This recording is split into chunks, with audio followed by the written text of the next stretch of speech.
You might wonder what all four of us have in common. We have three loves: food, booze, and charity. So we have an incredible culinary event to celebrate all three of those coming up on Thursday, May 31st. Susan, tell us about the event.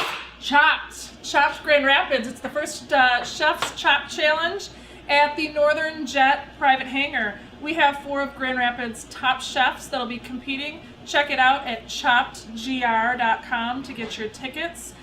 You are not going to want to miss this. So tell us, Matt, you're Mr. Foodie.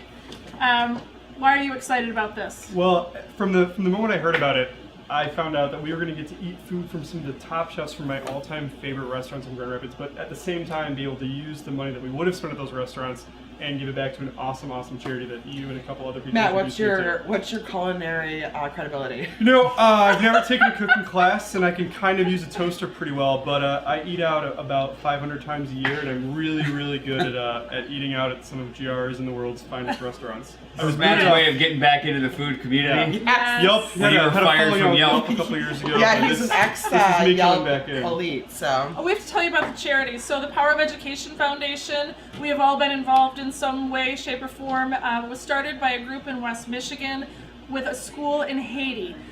We are going to be raising the final $80,000. Woohoo! We're buying a school on May 31 for 235 students and staff in Port-au-Prince, Haiti. I hope you will join us.